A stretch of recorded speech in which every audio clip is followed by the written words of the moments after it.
is the author of the book, The Holy Mushroom, Evidence of Mushrooms in Judeo-Christianity. He co-authored the book, Astrotheology and Shamanism, Christianity's Pagan Roots, with Andrew Rutejit. He also co-produced the DVD, The Pharmacratic Inquisition, also with Andrew. He is the curator of the official website for John Marco Allegro, the much-criticized Dead Sea Scrolls scholar, and has contributed much to the re-examination of many of Allegro's theories.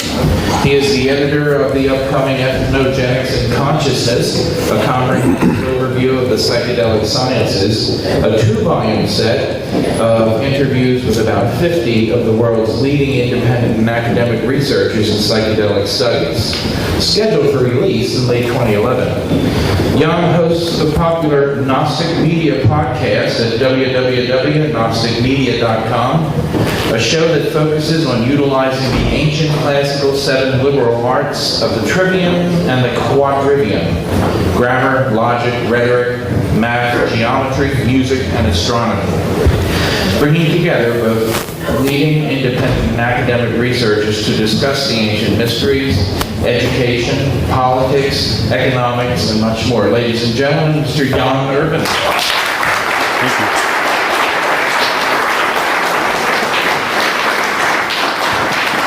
Well, I'm going to have to move through the information quickly here. I've got a lot to present, and basically, as Bob Tuscan discussed earlier, the Trivium is about critical thinking, and I'm going to have to decide which microphone I want to use here. So let's start out with this one and see how it goes.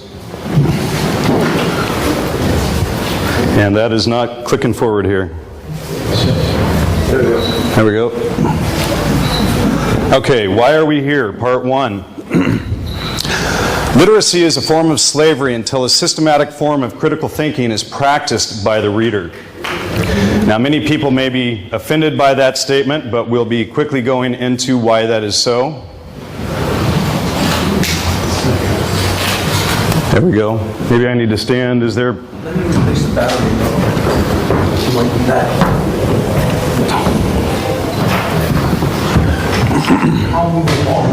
The status quo, or our existing state of affairs, is in conflict with human needs for survival. The storm of irrationality has 3 major components, and give me just a second. Censorship or secrecy, which is the act of occulting information. Corruption of education, which leaves you intellectually self-defenseless. And 3, absence of nonviolent communication, which prevents constructive action. Ending secrecy and revealing the truth does not automatically give people critical thinking. Providing intellectual self-defense does not automatically prevent censorship, nor does it teach how to communicate. Learning how to communicate does not end in secrecy, nor does it provide critical thinking. So let's begin by defining 13 simple concepts.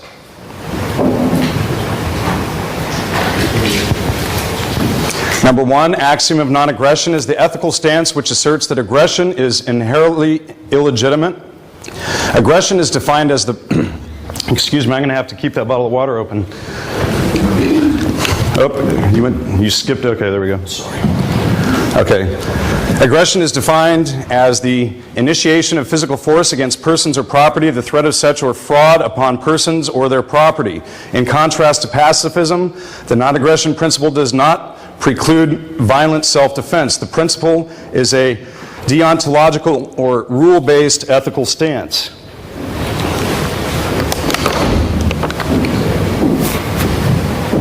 Education to bring about, to extract, to provide a form of, to produce from a state of occultation, or in other words, to take out of the hidden. From the Latin verb educo, to lead out or draw out. Occult from the Latin verb occulto, to hide or to keep secret. Therefore, education is the process of unocculting reality. Autonomy, from ancient Greek, autos, self, and nomos, law, one who gives oneself, their own law, is a concept found in moral, political, and bioethical philosophy. Within these contexts, it refers to the capacity of a rational individual to make an informed, uncoerced decision. Government is derived from the Latin word gubernare, a verb meaning to control, combined with mente, a Latin noun meaning mind. Government means to control the mind.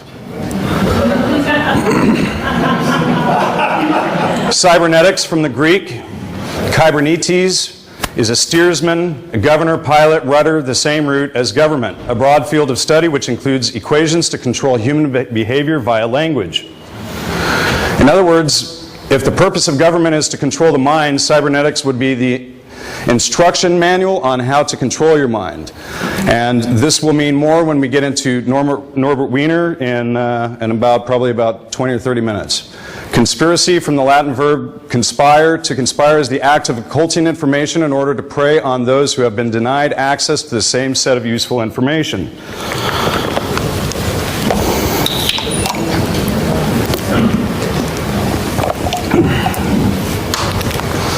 Terrorism, government by force, and of course that's from the Oxford English Dictionary, so any terrorism, so-called, that you find out there, that is governments committing those things to govern the people. Missing, a lack of awareness or knowledge as a consequence, oh, and I forgot I have this microphone in my hand, that would help, huh? A consequence of never having had the choice or opportunity to be exposed to it. Had they been exposed to awareness or knowledge, it would have been integrated into their thoughts and actions had they only been given the opportunity. Ignorant, someone who is aware of a concept or knowledge and yet does not integrate this information and thus are resistant to learning by their own choice or choosing not to learn, which is also denial. Liber, this is a very important concept that everybody needs to get familiar with. Liber is the Latin word for book, and it also is also the word for freedom, and thus the root word of liberty. That's where we put books in. We put them in libraries, libraries. Reading books provides the road to cognitive liberty and freedom. Nonviolent communication, observing without judgment. We process our feelings and identify mutual needs whereby we can communicate in order to meet the needs of all parties. And thanks to Jose here for turning me on to Dr. Marshall Rosenberg's work. If the word government literally means to control the mind, wouldn't learning how to control your own mind negate the opportunity for external government? It is a simple act of asking questions which illustrates Achilles' heel of the control system. You can condition animals, but if humans ask questions, they can learn their way to freedom. The absence of government is anarchy, not autonomy. Absence of someone else controlling your mind does not automatically give you critical thinking, so it's more logical, reasonable, and rational to learn how to learn anything for ourselves and thereby becoming autonomous, which is what Bob Tuskin talked of this morning, whereby external mind control or government is no longer necessary. Government to control the mind is a form of aggression when it is used against your consent. Top secrecy is a form of aggression as it denies you the opportunity to make an informed choice. 16 million documents were made top secret by our government here in the U.S. last year. Top secrecy is occulted information. Information is power. The occulting of information creates a differential in power. The information gap is the power gap. That one's a little small there. The wealth gap, etc. Does the superclass which runs the world have superpowers? They do, in a sense. Their superpowers to have access to a systematic method to attain certainty, while at the same time denying you access to the same liberating tools. The purpose of this lesson is this lecture is to transfer superpowers of the non-elected rulers to you, so that you understand exactly how they manipulate information and do mind control, whereby you can inspect, validate, and install your own superpowers of learning. And after you leave this lecture, you should be able to, empower others. Without access to the occulted information and the intellectual toolkit to allow you to take actions with certainty, it is a rigged game ensuring consistency, satisfaction, and order for those who occult the information. And uncertainty, fear, confusion, and chaos for those without access to the information and tools of learning. Without learning to outgrow our current situation, many of us react emotionally and cannot outthink our reactions, devolving our state of responsibility to that of our fight or flight, powered by adrenaline. Emotions are not a valid method of attaining knowledge, and we tend to panic instead of responding to the unknown with observation, logical thought, and informed action to make it known. Who is doing this to us? Polymaths who possess rationality without emotion. Many groups have espoused this obsession to control the lives of others. Atonists, eugenicists, ego worshippers, they all support controlling you via the censorship and manipulation of information, aka the scientific dictatorship, wherein information is used to control rather than liberate you. Examples illustrating the idea of scientific dictatorship. Edward Bernays, who was also discussed this morning by Bob. The conscious and intelligent manipulation of the organized habits and opinions of the masses is an important element in a democratic society. Those who manipulate this unseen mechanism of society constitute an invisible government, which is the true ruling power of our country. We are governed, our minds are molded, our tastes formed, our ideas suggested, largely by men we have never heard of. This is a logical result of the way in which our democratic society is organized. Vast numbers of human beings must cooperate in this manner if they are to live together as smoothly functioning society. In almost every act of our daily lives, whether in the sphere of politics or business, in our social conduct or our ethical thinking, we are dominated by the relatively small number of persons who understand the mental processes and social patterns of the masses. It is they who will pull the wires which control the public mind. And that is from the very first paragraph in Edward Bernays' book, Propaganda. Walter Lippmann. We have learned to call this propaganda. A group of men who can prevent independent access to the event can arrange the news to suit their purpose. In order to conduct a propaganda campaign, there must be some barrier between the public and the event, like 911, for instance. Access to the real environment must be limited before anyone can create a pseudo-environment he thinks wise or desirable. B.F. Skinner, the creator of the famous Skinner box that they would put rats in to do tests. And give me a child and I'll shape him into anything. Bertrand Russell. Education should be aimed at destroying free will so that after pupils have left school they shall be incapable throughout the rest of their lives of thinking or acting otherwise than as their schoolmasters would have wished. Norbert Wiener, author of Cybernetics. As I have already hinted, one of the directions of work which the realm of ideas of the Mercy meetings has suggested concerns the importance of the notion and the technique of communication in the social system. It is certainly true that the social system is an organization like the individual that is bound together by a system of communication, and that it has a dynamics in which circular processes of a feedback nature play an important part. This is true both in general fields of anthropology and sociology and in the more specific fields of economics, and the very important work of von Neumann and Morgenstern on the theory of games enters into this range of ideas. On this basis, Dr. Gregory Bateson and Margaret Mead, and those of you who may remember the famous quote, "Never doubt that a small group of people can change the world. Indeed, it's the only thing that ever has." She's not talking about you activists out there, people. She's talking about the elites and how they were a small group of people was creating ideas to control the masses for their own gain. I can't tell you how many hippies I've seen with that sticker. Let's see. Have urged me in view of the intensely pressing nature of the sociological and economic problems of the present age of confusion to devote a large part of my energies to the discussion of this side of cybernetics. Aldous Huxley, and he wasn't one of our guys either. A real efficient totalitarian state would be one in which the all-powerful executive of political bosses and their army of managers control a population of slaves who do not have to be coerced because they love their servitude. That's exactly what the corporate media, marketing, PR society that we live in is today. To make them love it is the task assigned in present-day totalitarian states to ministries of propaganda. The CFR, Council on Foreign Relations, is a PR organization. Newspaper editors, school teachers, the greatest triumphs of propaganda have been accomplished not by doing something, but by refraining from doing. Great is truth, but still greater, from a practical point of view, is silence about truth. And part 2, the secret of secret societies.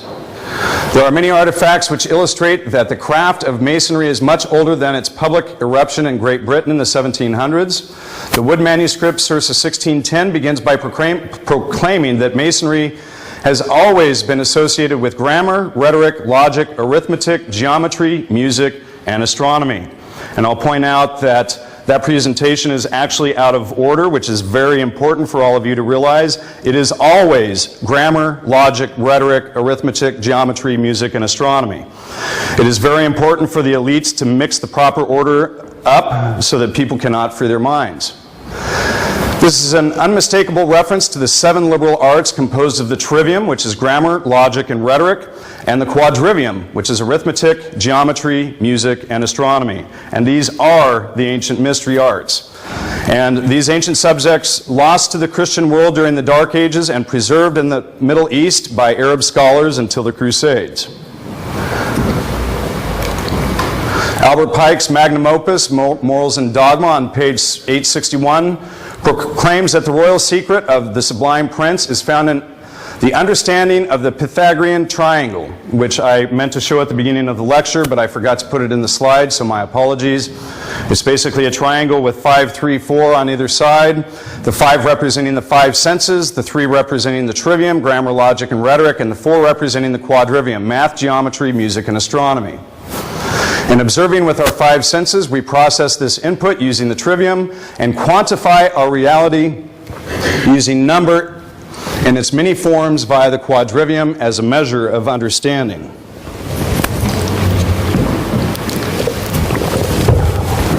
Morals and Dogma also brings to mind the Masonic Credo, order out of chaos, allegedly a metaphor illuminating the source of Masonic power and their ability to create chaos, out of which they can maintain control and assert order.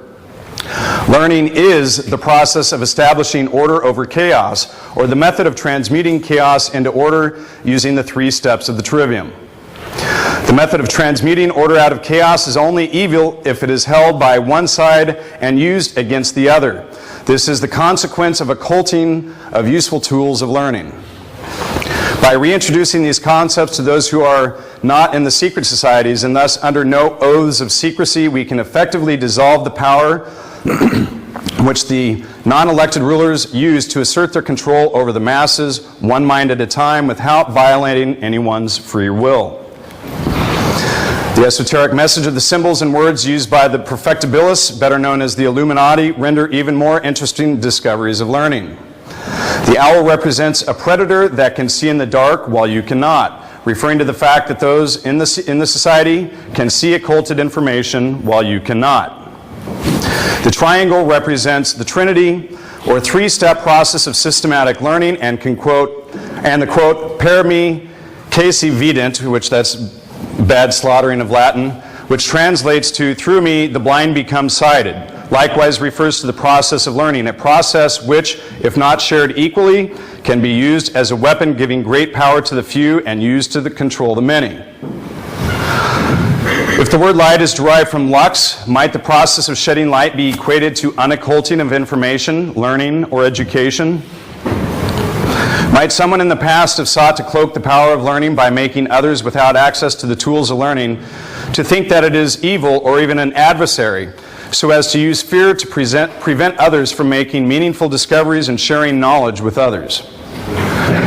That might begin with the reason for the reason why our most precious natural resource, our ability to develop our mental capacity, has been subverted over the past centuries.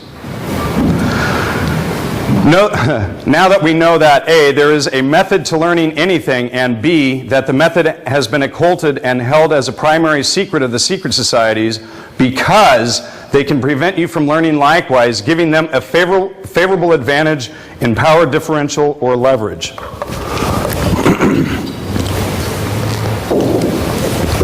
Since much of the information we need to understand our history has been occulted, It is through the processing of reading books that we can liberate our minds and exercise our freedom of speech and communication to better progress our understandings through a common language of interaction with others.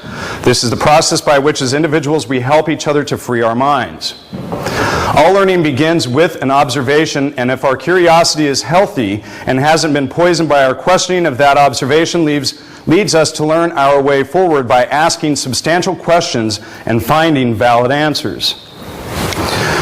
Is there a relationship between the quality of our judgments or decisions and the quality of our lives?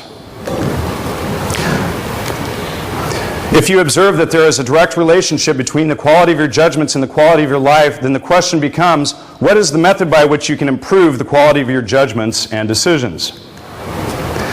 Simply to undermine your ability to make quality decisions and accurate judgments, this is done by occulting information, secrets which are protected by oaths and other forms of coercion. If the status quo is fueled by our poor judgment, and simultaneously the status quo is in direct conflict with human needs of survival, might improving our ability to make quality decisions and accurate judgments resolve the ongoing conflict? What is the biggest threat to the ruling class? Are they genetically superior than us? What do they do out there that makes them better, wealthier, have more information than the rest of us? Or have they been provided with, with tools to attain a higher level of perspective, thus making them our intellectual superiors through the occulting of information and corruption of public education? Might the method by which one learns how to learn anything for oneself, autodidactics, as Bob mentioned this morning, anything for oneself, be the biggest secret? It is through our observation that knowledge exists and the observation that the occulting of information by one side creates an imbalance of power. This imbalance provides the opportunity for predators to create their own prey, to make slaves out of those who are not privy to the occulted or secret information. Whether it is the three-card Monte or shell game on a city street, or it's a Ponzi scheme being used to steal trillions from millions of people, those in the know who seek power through the occulting of information use this gap in knowledge to act as their fulcrum. The more secrets, the greater their leverage.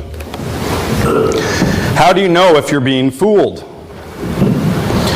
Do you notice that sometimes honest people are providing information which is dishonest, not as an intentional attempt to deceive you, but rather because they have not validated that which they are attempting to pass on to you as quote-unquote knowledge? How can we attain higher degrees of certainty by learning how to discern fact from fiction? We can start by defining what is meant by knowledge. It can be said that we live in a symbolic world, and all knowledge is a function of how communities of knowers construe and manipulate symbols. Knowledge plays an important role in communication, as does logic, the combination of which equates to rhetoric, which pertains to the expression of knowledge, if this process is uncorrupted and remains in integrity within the law of identity. It is through this knowledge, or rather the ability to construe and manipulate symbols, that rhetoric is formed, and this is the process by which the polymaths govern.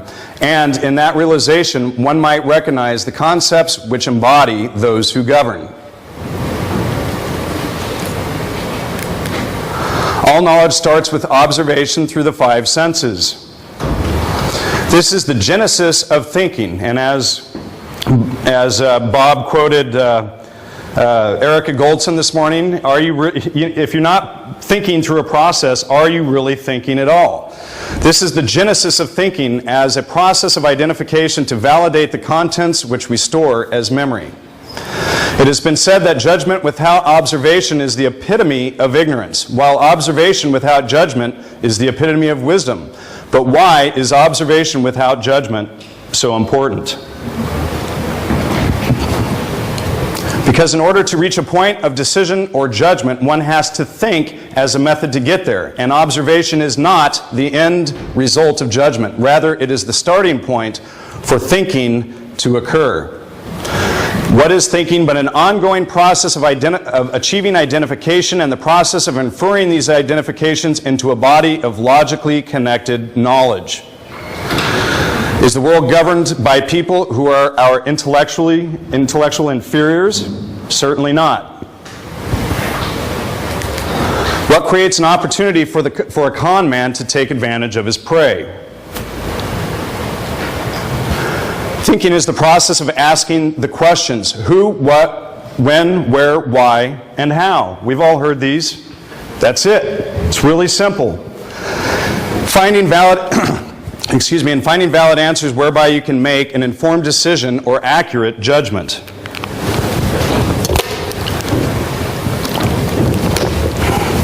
Is it because we have all observed contradictions in our perspective of reality, which have sparked our curiosity and initiated us on a process of thinking whereby we seek to learn how to remove our misunderstandings about the world and communicate this newfound understandings to others? Isn't that why we're all here? The root cause of what makes us aware that something is wrong is that we are comparing and contrasting that which we observe to that which we have experienced in the past. The root cause of what makes us aware that something is wrong is that we are comparing and contrasting that which we observe now to that which we have experienced in the past. We can all remember a time when we had greater degrees of liberty, and by comparing and contrasting the past to the present, we sense a decline in our way of life. This comparison or contrast is the basis of the duality of our shared physical reality. Without contrast, there would be no way to discern one thing from another, which is the essence of unity or non-duality. We are all familiar with the corporations we are all familiar with how corporations identify themselves with logos. In the ancient Greek, logos, often translated as word or number, originally meant ratio. The Pythagoreans developed a theory of ratio and proportion as applied to numbers. Early translators rendered this into Latin as ratio, meaning reason, as in rational. Medieval writers used the word proportio or proportion to indicate ratio and proportionality for the quality of ratio. It is innate to humans that we have the ability to form and use ratios and thus to be rational. This is the key to what makes us human, our ability to recognize and use letters, thus building words, creating sentences, writing paragraphs, and sharing information beyond our lifetime. Just as one might build an entire city of bricks, there is an entire reality built from letters, words, and language, and we are all aware that all too often in history, words have been used to create invisible prisons and to enslave minds. Viktor Frankl made an observation through which we can all come to understand the essence of what is to be human beings. Between stimulus and response, there is a space, and in that space is our freedom. To choose to think or not to think, to learn or not to learn, those are the questions we should be interested in. As humans, we implicitly learn in a variety of ways, but we do this inconsistently and without accuracy or precision. It is in the explicit observation of how our natural ability to learn actually works where we find the key to learning anything we want in life. As I'll show, there is really only one question we need to be asking, and it is by using this single word or question that we can unlock our minds and truly begin to explore through a methodology of critical thinking and creative problem solving. Can anybody here answer what that question or that word would be? Anyone? Why? It's the word what, and it helps if you put a question mark behind it. What is the identity of blank? What is the process and purpose of thinking? Thinking is the process of identification. To use a metaphor, if you equate the process of learning to the process of eating, thinking is where you identify what is and what is not food so that you do not poison yourself, as eating without thinking could lead you to consume something which is not food. Thinking is a tool of survival and is necessary to humans who are volitional beings, meaning that there is a space to be filled in, and in that space we make our choices. What is the process and purpose of thinking? It starts when we question our observations and initiates a process by which we learn to answer our own questions. What is identity? The result of the process of elimination resulting in a non-contradictory label. It is in observing similarities and differences that we define a concept, and once defined, we label it. This is the process of iterating the genre, and differentia, or similarities and contrast, allows one to see a concept in focus.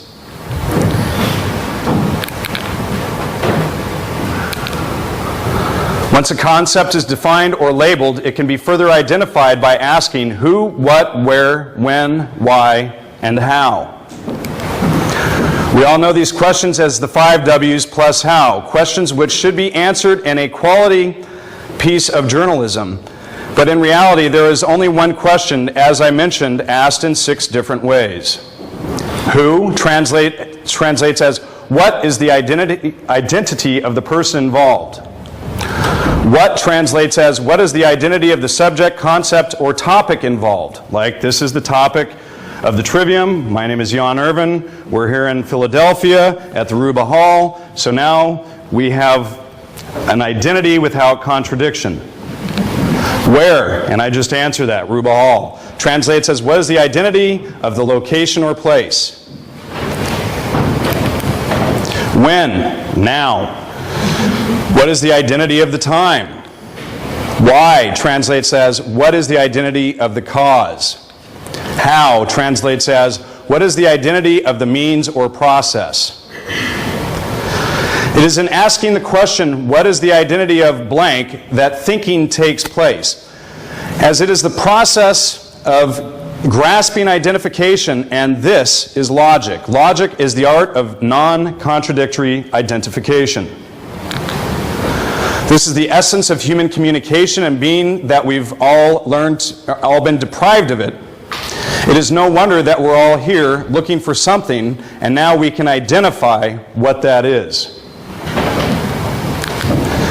It is also useful to define the concept of proof at this point, and proof is the process of deriving a conclusion step by step from the directly given evidence of the senses, each step in accordance with the law of identity, which is logic.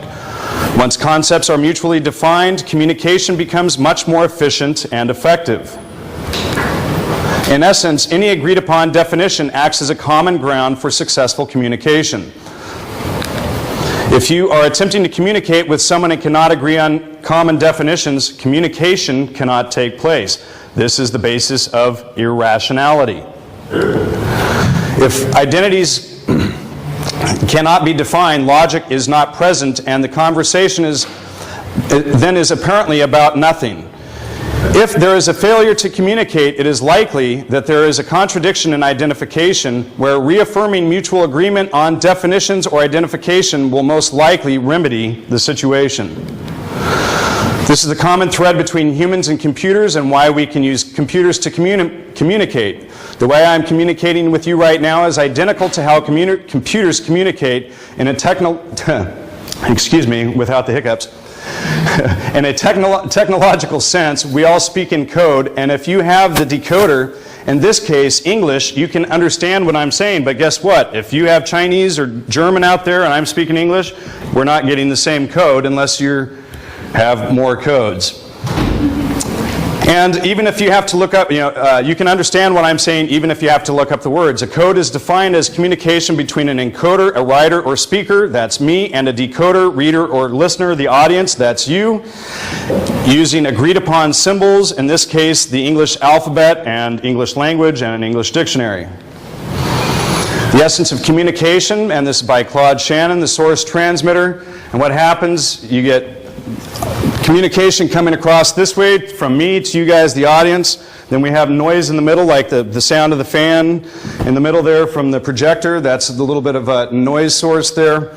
But the noise is what corrupts the signal, and basically that's when you go back and define the terms that you're using to communicate, making sure that you have clarity of signal. Nope. In 1948, Claude Shannon, an American polymath, published his paper, The Mathematical Theory of Communication, which earned him a place in history as the father of information theory. Shannon's work is How Communication Works is the foundation principle for the electronic age, as it is used in computers and practically every communication device or electronic gadget, including all your phones in your pockets.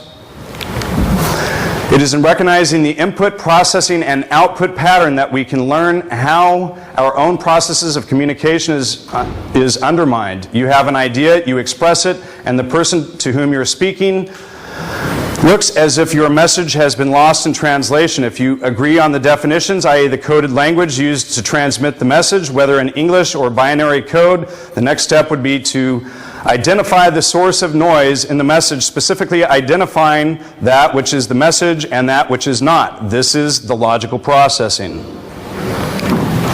Humans and computers differ insofar that humans sometimes attempt to deceive each other and or communicate information which is not validated. Both instances create chaos or noise which can dissolve the integrity of the message.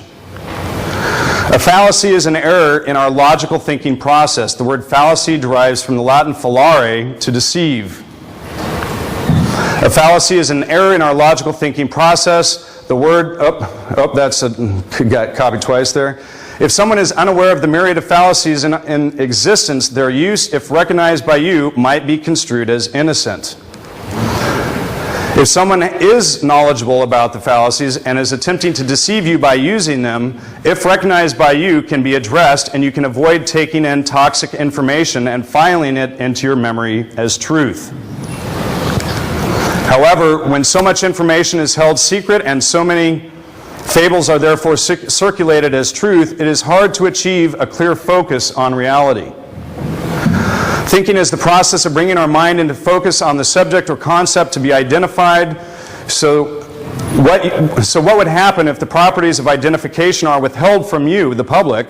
You become the external enemy, the profane public, the stupid, gullible masses, etc., who are left blind and in the dark. This is the nature of encryption and cryptography, which Claude Shannon also miraculously elaborated in the simplest terms. You have a message source going through, it's encrypted. You have the key source. In this case, I'm speaking English. You all have the key source of English to understand what I'm saying. Gets decrypted and the message goes out. If you do not have the key source, the information goes through and you don't get the message.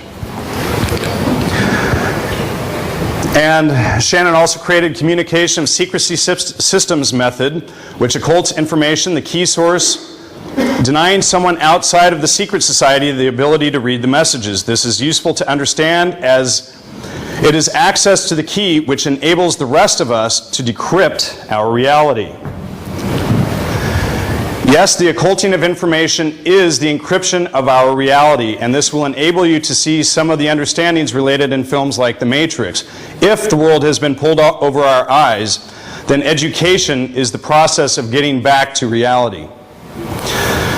In ancient Hindu, Ram is a word for God. Today, in the 21st century, it refers to memory. Might these concepts be connected? This diagram illustrates the similarities and differences between you and your computer. It's also titled Your Computer and You, and I thought that it might help to help you get more out of this lesson.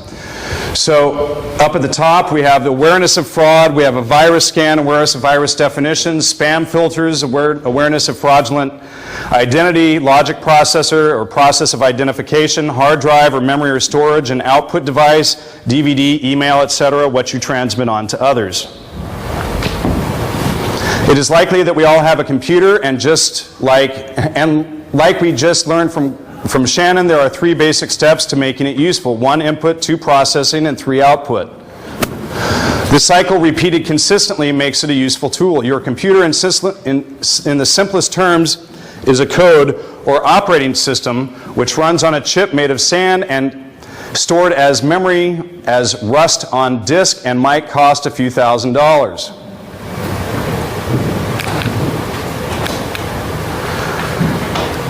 You might connect your computer to the internet, an input, You then might have a firewall, a virus scan, a spam filter in place before you let your processor get to work and eventually store it to memory, whereby it can be recalled and output to a printer, disk, or sent back out through the internet as communication. If all pieces work synergistically, the computer is useful and generates satisfaction, serenity, and if not, it causes frustration and confusion, such as computer crashes and your computer doesn't work. So if you have a bunch of viruses and crap in your computer, does your computer work well? Anyone? No. It's even more likely that we all have a brain. Some of you probably have computers, we all have a brain.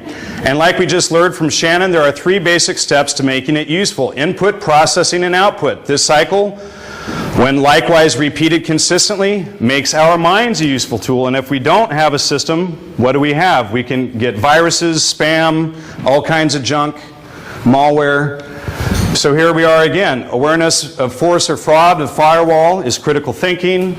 Awareness of virus definitions. And if you have a virus scanner, if you don't update your virus scanner every day, is it able to see the latest viruses? Of course not. It has to have the latest virus definitions so that it can identify the viruses and remove them from logic. If you don't have a process of identifying the information going into your brain, you don't have any way of identifying or defining those issues. And then spam filter, awareness of how to find validity or valid identity. Logic processor, asking the 5 W's plus how. And then mind is memory or storage. Output, thinking, speaking, taking action. This is the output, me speaking to the crowd. Your mind, in simplest terms, is the operating system of the brain, which is the most complex organism in the known physical universe and is priceless compared to the couple grand you might spend on your computer. Your body literally can't leave home without it. So why do we spend all this money on virus scanners, spam filters, firewalls, all this stuff for our computers, and yet very few of us spend anything on our brains for the same reasons? You might have access to all 5 of your senses to observe and interact with the environment. This is the input. You then might have a firewall, an awareness of the observation that predators do exist. You might have a virus scan, which is an awareness of the fact that information lacking integrity can disrupt your ability to think and act. You might also have a spam filter, which is an awareness that some predators use false identities in an attempt to deceive you. Through the use of logical processing, asking the 5 W's plus how, these contradictions can be identified, thus allowing you to avoid the confidence scheme, as it only works if you're intellectually self-defenseless. At this point, you might store this validated information in memory where it can be recalled and output by thinking, talking, or doing. If all pieces work synergistically, the mind is useful and generates satisfaction and serenity. If not, it causes frustration and confusion. So the question is, given this information, why do we all seem to invest more in our computers than we do in the workings of our own minds? It seems we've been fooled into misprioritizing what is most precious and sold on a systematic form of undermining our right of self-determination through some very clever marketing, thanks to a few egocentric polymaths.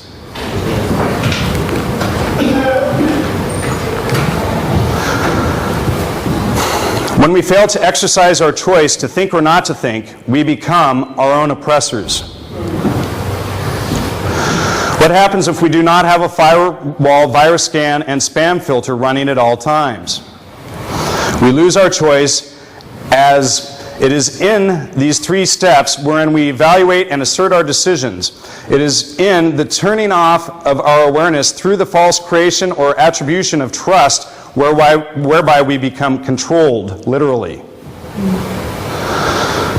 For it is in the input where the propaganda and the deception enter into our mind through the 5 senses, and without questioning, we store it as factual truth in memory.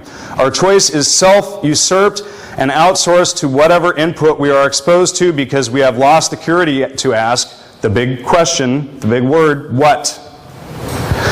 And the discipline to ask it in 6 different ways consistently, and thereby we've lost our free will. This is what the ruling elite hold over us. You are free only when you understand yourself in relationship to your surroundings, and this changes as you move through the world. However, the common thread which creates the fabric of knowledge is the observation that learning is the path to freedom. And referring back to the communication systems theory, this is the key to unlocking our own minds, decrypting our reality, enabling us to take actions which inspire others to do likewise. War has both mental and physical characteristics. There can be no support for physical warfare if first there is not mental support which facilitates the physical action. To defeat your enemy, you must break their will to control you. In order to break their will, you must break their ability to control your mind. It is only when information is occulted that the appearance of the truth can be disfigured, and it is in this intellectual corruption whereby human beings can be tricked into dehumanizing and thus rationalizing the use of aggression, fraud, and coercion on other human beings and their communities. The buck stops here. Here's where all of this lecture pays off. We are standing on the top of the single most powerful learning methodology which produces progress with ever-increasing degrees of certainty. But first, there's one more word to learn: the trivium. Latin for where three roads meet. What three roads? The input, processing, and output, which when used in a systematic, ordered repetition produces satisfaction. At this point, I'm going to have you elevate your own sense of perspective, thereby transmuting your natural implicit ability to learn into an explicit form of intellectual self-defense. The input, how to observe. This is simply defined by knowledge resulting from answering who, what, where, and when. This input or knowledge is referred to as general grammar of a concept or idea. General grammar is the connecting of human concepts or word concepts into objective reality. The processing, how to think. This is simply the understanding which results from answering why. It is the art of thinking without contradiction or non-contradictory identification. This processing or thinking is referred to as logic. The output, how to communicate. This is simply the communication of knowledge and understanding or wisdom which precipitates from answering the question, how? Damn it. It is in taking the grammar and applying logic that creates what is referred to as rhetoric or the expression of wisdom.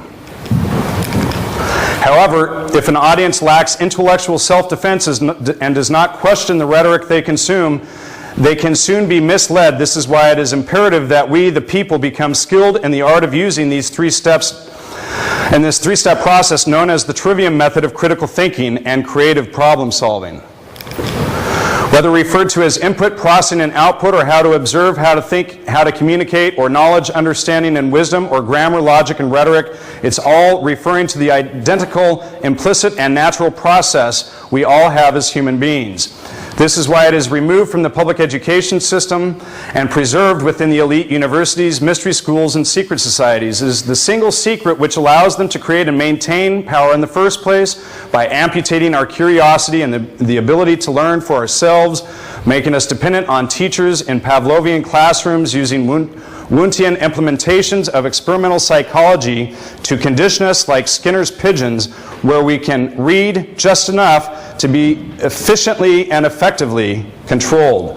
B.F. Skinner deprived his pigeons of food and then used food to corrupt the actions of the birds, and our non-elected rulers deprive us of information and money, and then the use of these deficiencies to corrupt our actions in their favor. This is the root cause of why the status quo is in direct conflict with human needs of survival. This is why in the 15,000 hours you spent in public schooling, they did not teach you that in which in the 15,000 hours you spent in public schooling did not teach you that which you've learned within this 1 hour lesson. It is the most important thing which can be taught, and yet it is conspicuously absent from our status quo. Now, a couple of quick examples to give you the best grip possible on this set of perspectives, and this thing is driving me crazy. If you have ever been out of your neighborhood and gotten hungry, it's likely, like today, that you've had the experience of ordering from an unfamiliar restaurant. You observe the menu, you think about what you would like, and then you order and eat your meal. These steps: observe, think, order. You don't eat, order, and then think about what you want. And look at the menu. That would be illogical. Grammar is the definitions or knowledge, what's on the menu. Logic is the process of thinking, comparing what you like to the menu, and assuring you don't eat a contradiction to what brings you satisfaction. Rhetoric is the process of ordering and eating the meal. I think I may have skipped one there. It seems almost every television channel has a police crime scene investigation show, and yet, ironically, too few in this world can actually recognize, investigate, and solve any of the myriad of mega crimes and grand theft world going on. In these shows, the grammar, logic, and rhetoric process is the repetitive theme, the system or method by which the crimes are solved. First, there is an awareness and definition of the crime scene, which then goes back to the lab to think through the evidence and identify and remove contradictions, whereby the connection to the criminal having been made, the arrest can take place. Grammar, logic, rhetoric, a wheel of power which the helmsman used to steer the rest of us through life. This is the essence of how to instantly introduce equilibrium to the world, one free mind at a time. And lastly, if you haven't gotten the hang of it yet, one more example. Everyone here has purchased a project which comes with an instruction manual. Every single instruction manual with integrity uses grammar, logic, and rhetoric, or the Trivium method, to communicate the value of the concept, ideal product, etc. The individual parts are always first, defined and usually illustrated. This is the general grammar of the product. Next, the manual will show you how all the parts fit together, illustrating how the knowledge of the individual parts are interconnected, which produces your understanding, thus allowing successful assembly of the product. This is the logic of the product manual. And lastly, the instruction manual articulates how to properly use and troubleshoot the product, and this is the rhetoric. Picture a circle divided into 3 equal parts. These 3 roads, grammar, logic, and rhetoric, when used in that specific order, repetitively with active learning engaged, produces ever-increasing degrees of certainty. If you rotate the circle and progress it horizontally, it creates a line of repeating steps: grammar, logic, rhetoric, etc. And this is a comprehensive decision-making process.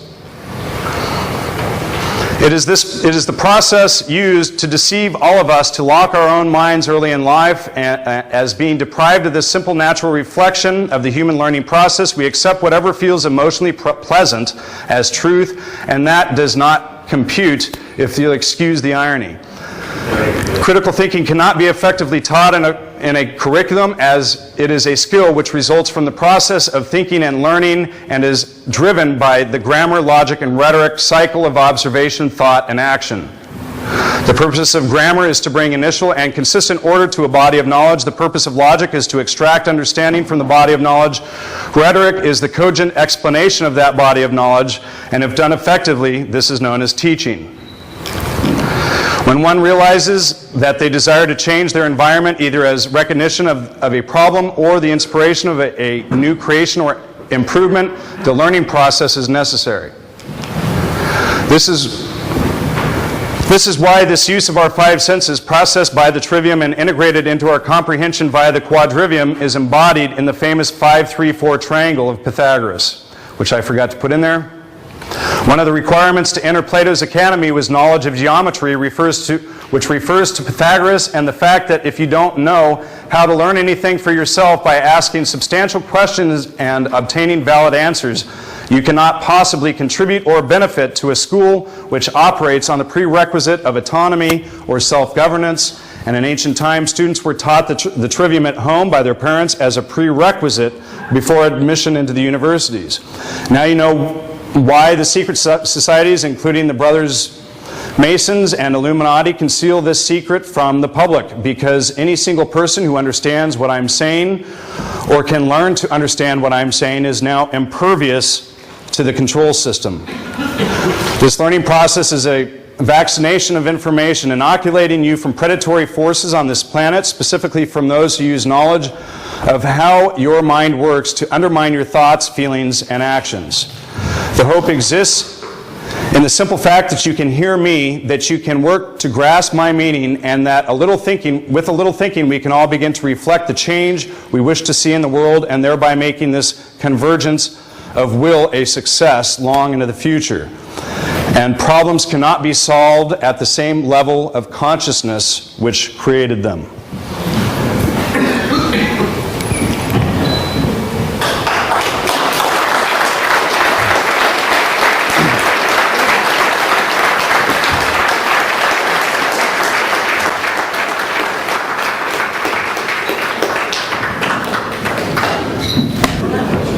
Wanted to present you with the certificate of participation. Thank you. For being here, and thank you so much for your Thank you.